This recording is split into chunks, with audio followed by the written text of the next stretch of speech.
The wizarding world needed a hero, and they got the wizarding hero they deserved. Or the wizarding hero they thought they needed? They thought they needed to deserve. The one they thought they wanted to deserve. Ah, screw it. They got Batman.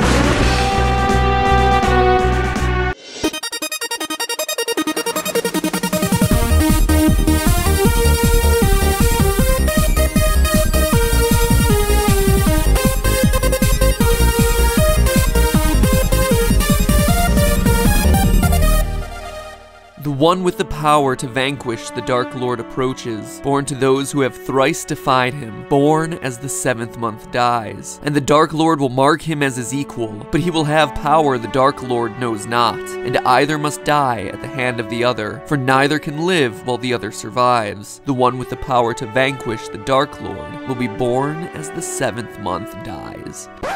Hello, Internet! Welcome to Film Theory! It's like game theory, but with one small difference. I'll let you figure out what it is. Now, if that prophecy sounded familiar, that's because it's the big reveal that comes at the end of Harry Potter and the Order of Phoenix, the 5th in the series of books, movies, and video games, about the young orphan who gets whisked off to Hogwarts Wizard School with his friends Ron and Hermione to find out that he's destined to save the world. Honestly, I never got the hype. The 5th book was always my least favorite. Too much of old HP whining about being special. Oh, suck it up. Anyone would love to have magical powers. So you're different. Get over it. But I will say the 5th movie was my favorite in the franchise. Whew! That final wizard battle, I could watch that for days. And yet, whether I loved it or hated it, I never got the hoopla around this prophecy thing. Yeah, Harry Potter's the chosen one. He's the one that's gonna have to kill Voldemort. Big surprise. Like, did we really learn anything here? No. You just had a nice filler book to kill off some of the big characters and then transition to some of the darker installments. It always felt like such an anticlimactic reveal. Well, at least it did, until I started thinking about it. We've all assumed that it was Harry the prophecy was talking about since, you know, it's his name on the book covers, movie posters, and tighty-whities. But what if it was all a cover-up, a ruse, a brilliant PR campaign to take the attention off the other boy who lived, the true hero of the story? And what if this prophecy wasn't just a no-duh moment, but instead a clue hidden out in the open for us careful fans about the identity of the true hero of Hogwarts? Sound crazy? Well, let's break down the prophecy. We know that the Dark Lord refers to Voldemort, the evil wizard with the unfortunate nose job, but the rest of this thing is really unclear. We know that the one with the power to vanquish the Dark Lord must have been born to those who have thrice defied old nose slits over here. Okay, well, Harry seems to fit the bill. His parents, Lily and James Potter, were both members of the Order of the Phoenix, a secret society founded by the Hogwarts headmaster Albus Dumbledore to oppose Voldemort, so they probably did their share of fighting. That said, we've never actually been given 3 specific examples, so, you know, that connection is meh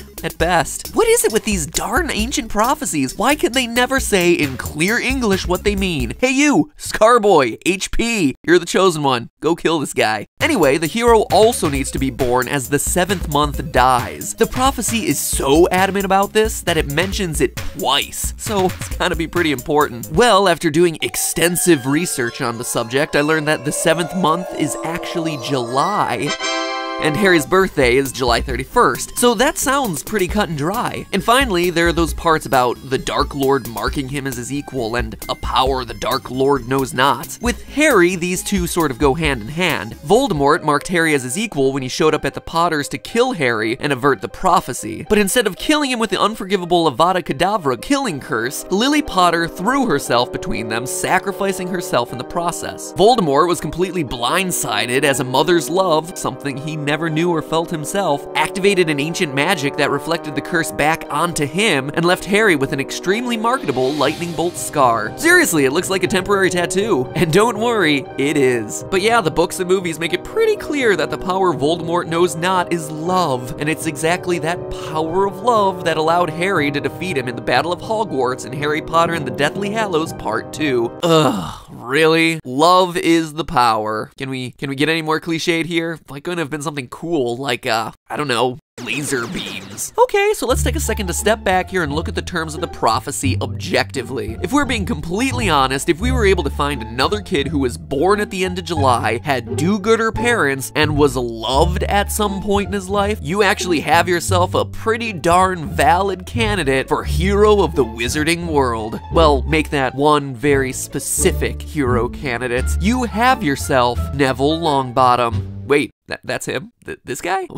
Wow, he actually turned out to be quite handsome, didn't he? In a strictly platonic, I'm able to appreciate his handsomeness in a strictly platonic way. Don't be getting ideas. Now, I get the confusion. In the movies, Neville was worse than the third wheel. He was a fourth wheel to the Harry, Ron, Hermione tricycle. And yeah, the idea that he's a hero seems like one of those bits of far-flung fan fiction that surfaced in some dark corner of Reddit. But if you go with me on this one for a minute, I think you'll be surprised by what we find.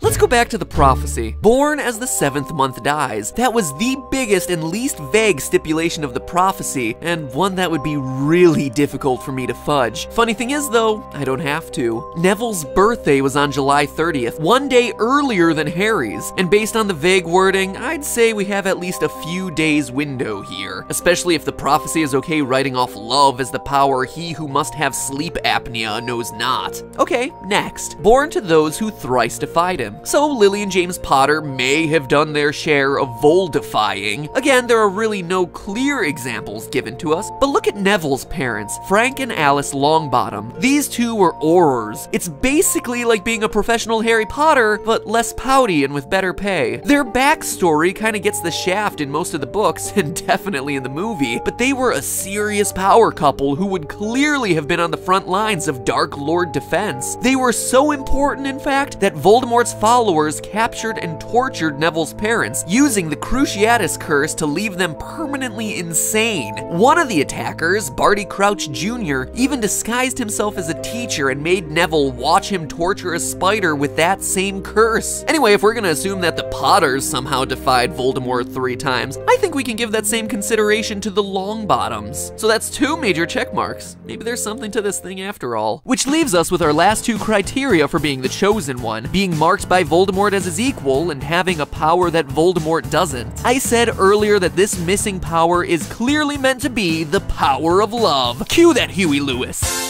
Alright, that's enough. We don't want to challenge copyright police. And the movies and books drive the love point home. But it's unreasonable to rule out that this power could also belong to Neville. We've already established that his parents parallel the dedication of James and Lily Potter. Maybe even more so, as the only way to disable them was to torture them beyond recognition. A prolonged period of torment as opposed to Lily's snap decision to save her son. So we have just as much evidence to believe that Neville has powerful love juice pumping through his veins, just like Harry. Or then again, maybe everyone's wrong and the power Voldemort knows not is herbology. Because let's face it, that's one Neville really excels at. And Harry?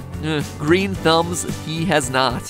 But then what about Voldemort marking Neville as his equal? The lightning bolt scar, trademarked, and the spell that merged Harry and Voldemort's souls together are pretty solid evidence for Harry being the chosen one. Neville doesn't seem to have that sort of a connection. So have we hit a brick wall here? Is it even possible to make a case for Neville with this one piece of evidence blocking our way? Well, as it turns out, we've been asking the wrong question. It's not whether Harry or Neville are the chosen one, they're both the chosen one at the same time. What would that do? Make them the chosen 2, I guess?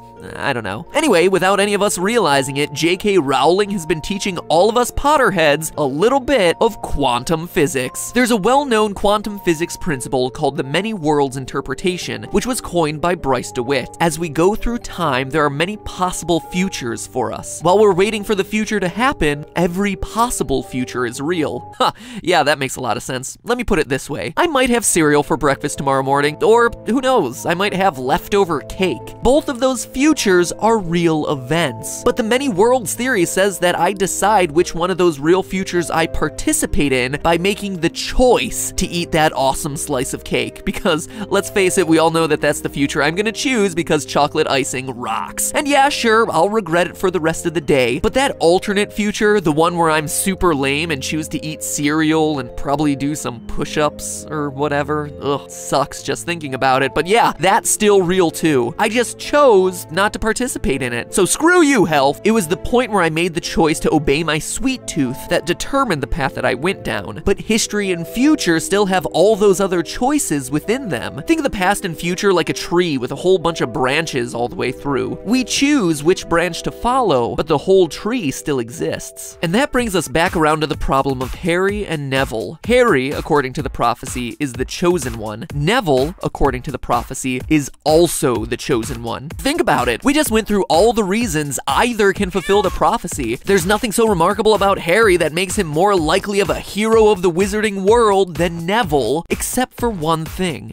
one choice. In this case, the only person who had the ability to choose between these two was Voldemort himself. Of the two equally real chosen ones he could have decided to attack, he chose Harry Potter. He could have just as easily chosen Neville Longbottom, but in choosing Harry, he gave him an entire future, an entire identity as the boy who lived. In a weird way, Harry should be thanking Voldemort. Otherwise, he would have just been, well, Neville. And if you think this theory sounds a bit far-fetched, well, listen to someone you do trust. Mr. I knew the answer the whole time and just chose not to share it with you until the very end, Albus Dumbledore. Dumbledore actually explains this theory to Harry, noting that it could have gone either way, between who Voldemort chose to attack, Harry or Neville. In fact, from the very beginning of the series, we can see Dumbledore's understanding of these parallels. In a way, Dumbledore and Hogwarts proper treat both of these kids like they could be the chosen one. Probably because Neville and Harry both represented equally likely branches of history. In the very first installment, Dumbledore recognizes Neville's contributions and awards him points for his bravery in standing up to his friends. These points, not Harry's, end up being the deciding factor in Gryffindor's win over Slytherin for House Cup. What seemed like Dumbledore playing favorites was actually him catering to the other chosen one. Neville's also only one of two individuals we know for a fact to have actually had a conversation with the Sorting Hat about which house to go into. Only he and Harry have the self-determination to do this. Following their first year, Neville repeatedly demonstrated he was both smart and capable. In a lot of cases, more capable than Harry himself. He provided Harry with gillyweed in year 4, saving him from failure in the Triwizard Tournament, helping the quote-unquote chosen one fulfill his destiny. While Harry was moping around in the wilderness for most of movie 7 and 7 Part 2, Neville stayed in Hogwarts, even as it was being taken over by dark magic. He actively subverted his professors and even endured torture and beatings to continue helping Harry. He literally raised an army, Dumbledore's army, and led his peers to fight against Voldemort and his Death Eaters. Neville